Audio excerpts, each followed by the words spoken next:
नमस्कार दोस्तों। मैं सूरज आप सभी को अपने YouTube channel positive money advisor में हार्दिक स्वागत करता हूं।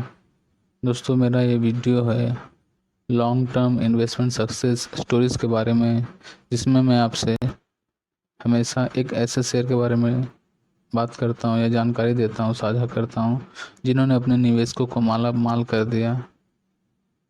और अब से मैं अपने इस शीर्षक में, जिसका नाम है long term investment success stories, इसमें इसके हर एपिसोड में मैं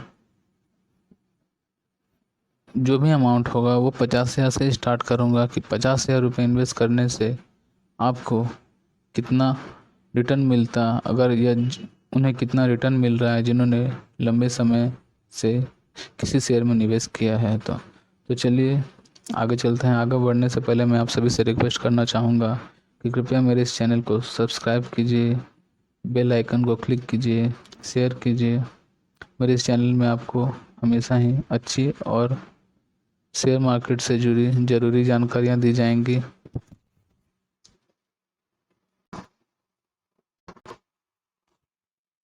आज जिस शेयर के बारे में मैं आपसे जानकारी साझा करने जा रहा हूं दोस्तों, इस शेयर ने अपने निवेशकों के 2 लाख रुपए को मात्र 4 महीने में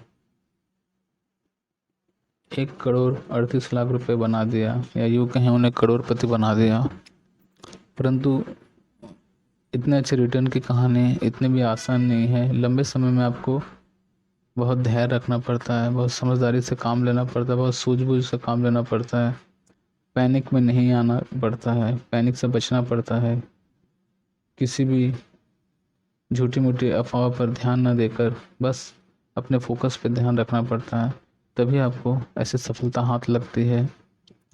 तो चलिए आगे बढ़ते हैं, उस शेयर के बारे में बात करते हैं जिसने अपने निवेशकों को मात्र 4 महीने में ही अच्छा रिटर्न दे दिया, करोड़पति बना दिया। मात्र 2 लाख रुपए को 1,38,00,000 में कन्वर्ट कर दिया।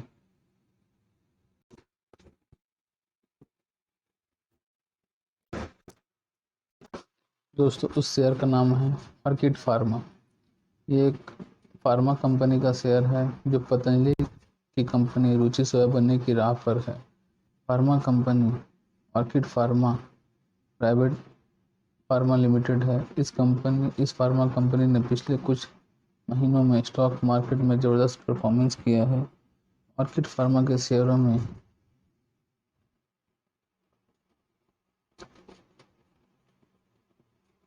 लगातार अपर सर्किट लगा हुआ है 4 महीनों से।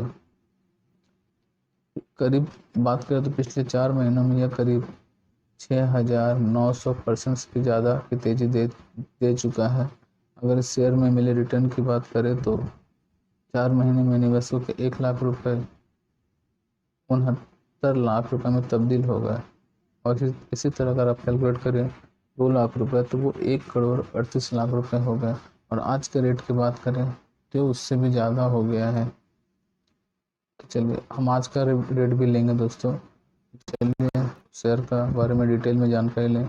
ऑर्किड फार्मा में एक्चुअली हुआ क्या था। ऑर्किड फार्मा में धानुका लैब्स की हिस्सेदारी 98.04% है, और इसमें वित्तीय संस्थानों की हिस्सेदारी 1.19% है, जबकि रिटेल इन्वेस्टर के पास कंपनी के सिर्फ 0.5% शेयर हैं। समझिए दोस्तों, यहीं पे समझिए।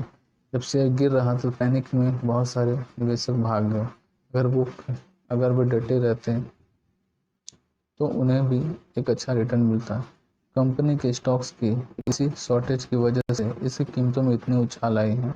इससे पहले पतंजलि में भी यही केस हुआ था, आलोक इंडस्ट्री के साथ भी यही हुआ था। रुचि से जब लिस्ट हुई तो फरवरी में 2020 में इसकी कीमत 21 रुपये थी, जो जून को 1519 रुपये पहुँच गई। ऑर्किड फार्मा में दोस्तों यही हुआ। दिवालिया घोषित होने के बाद ऑर्किड फार्मा को एनसीएलटी के कहे जाने के मुताबिक धानुका लैब ने खरीदा, और 3 नवंबर को 2020 को इसे दोबारा स्टॉक एक्सचेंज में लिस्ट किया गया। तब से लेकर अब तक कंपनी में कोई गिरावट नहीं आई, कंपनी के शेयर्स में कोई गिरावट नहीं आई है। ऑर्किड शेयर में मंगलवार को 59 रुपये 30 पैसे यानी करीब 5% से भी ज़्यादा के संग तेजी के साथ ये 1245 रुपये 30 रुपये पे 1245 रुपये 30 पैसे पे ट्रेड करने लगा। ऑर्किड फार्मा की दोबारा लिस्ट होने के बाद लगातार कंपनी के शेयर्स तक ऊपर सर्किट लगे हैं। हम लोग बात कर रहे थे शेयर 4 महीने में ही 6000 से भी ज़्यादा भाग गया है, बढ़ गया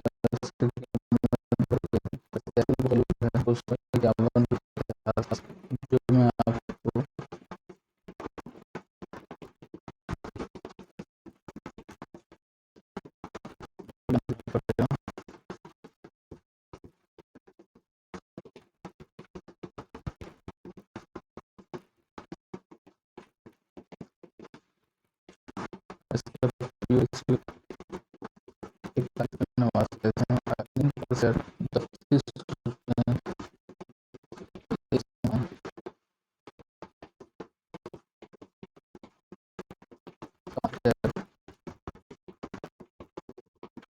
यार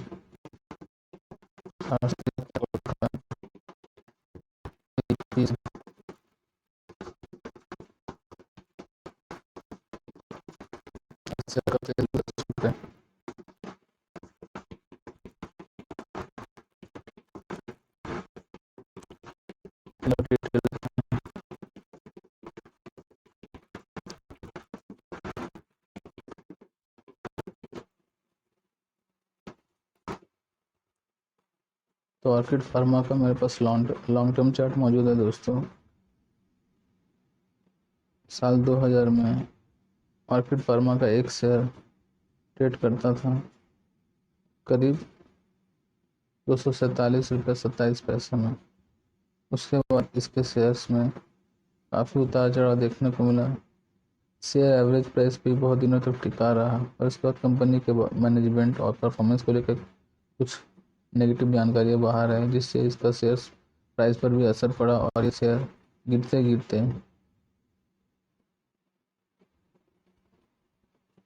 5 रुपये 69 पैसे पे आ गए। अब जिन लोगों ने 247 से 250 रुपये में लिया होगा दोस्तों, उन्हें काफ़ी अफसोस हुआ, बुरा लगा होगा जब ये 5 रुपये 69 पैसे में। और उनमें से बहुत सारे होंगे जिन्हें ये लगा होगा कि अब इस शेयर में कुछ रखा नहीं है इसलिए बेच देते हैं। लेकिन जब वो 250 में था और उसके जब 5 में आया तब बेचना गलती थी। अगर वो 250 में था 200 में आता तो बेचते, कोई गलत बात नहीं था। लेकिन 250 का शेयर को 5 रुपये 10 रुपये में बेचना ये काफ़ी बड़ी मूर्खता है मेरे हिसाब से। जब आप 240 रुपये नुकसान करने को राजी तो 10 रुपये का रोना हमें नहीं रोना चाहिए। 10 रुपये का रोना नहीं रोना चाहिए, बल्कि उस वक्त हमें एक्चुअल स्ट्रेटेजी अप्लाई करनी चाहिए जो कि समझदारी होगी। और वो स्ट्रेटेजी है एवरेज करना। अगर जिन लोगों ने 250 में लिया अगर उसी को वो एवरेज करते हैं 5 रुपये 10 रुपये के आसपास, तो हो सकता है उनका शेयर प्राइस का उनका नुकसान काफ़ी कम हो जाता और आगे प्रॉफिट में आते या काफ़ी अच्छा रिटर्न देखने को मिलता। लेकिन ये लॉन्ग टर्म की सक्सेस स्टोरी इसी तरह की होती है कि आपको पैनिक को अपने ऊपर हावी नहीं होने देना चाहिए और एवरेज करने की स्ट्रेटजी है वो अपनानी चाहिए। लेकिन एवरेज करने की जो भी स्ट्रेटजी है वो भी वैसी होनी चाहिए कि जितना मनी आप मैनेज कर सके। एवरेज करने के लिए एग्रेसिव होना ज़रूरी नहीं है, आप सिस्टमेटिक वे में एवरेज करते जाएं तो आपको नुकसान नहीं होगा और अच्छा रिटर्न भी मिलेगा। अभी ये जे कब बना हुआ है, अभी इसमें अगर कोई इन्वेस्ट करता है तो ये उसे नुकसान ज़रूर देखने को मिलेगा आगे चलकर। तो इस वक्त प्रॉफिट बुक करना सही है या जब तक जितना हो सके शेयर से दूर रहें, क्योंकि अभी लेने का वक्त नहीं था। लेने का वक्त तब था जब ये 5 रुपये 60-70 में था। अभी ये ऊपर का भाव दिखाता रहेगा और आप शेयर खरीदने जाएंगे तो शेयर मिलेगा भी नहीं। लेकिन अगर मिल भी गया तो हो सकता है आपको भविष्य में नुकसान हो, तो इससे दूरी बनाए रखें। लेने का समय चूंकि चला गया है, तो अब इसे अवॉइड करें। आपको लंबे समय में स्ट्रेटजी बनाने के लिए इस तरह का एवरेजिंग पॉलिसी ज़रूर अपनानी चाहिए, ताकि आपको अच्छा रिटर्न मिल सके। लॉन्ग टर्म में एवरेज करने का एक्चुअल रीज़न दोस्तों यही है कि अगर लॉन्ग टर्म में जाते हैं तो कोई शेयर अगर गिरे जा रहा है तो लॉन्ग आगे जाके भी गिरेगा ज़रूरी नहीं। हो सकता है कि कंपनी के फेवर में कुछ पॉजिटिव बातें हैं, जिस तरह ऑर्किड फार्मा के फेवर में आई, ये दिवालिया हो गया था और उसके बाद एनसीएलटी के प्रोसीड्यूर के माध्यम से इसका टेक ओवर किया गया। उस कंपनी के बाद फिर फंड आ गया और वो उसके बाद अपने बिजनेस को आगे बढ़ाने का नए नए जरिए सामने आने लगे। इसीलिए लॉन्ग टर्म में इन्वेस्ट राइट और सिट राइट की नीति अपनाएं और एवरेज करते रहें। जितना आप मैनेजेबल हो, जितना आप मैनेज कर सकें, अग्रेसिव एवरेजिंग ना करें। आशा करता हूँ आज के वीडियो से आपको कुछ जानकारियाँ मिली होंगी, आपके काम आई होंगी, आपको वीडियो पसंद आया होगा।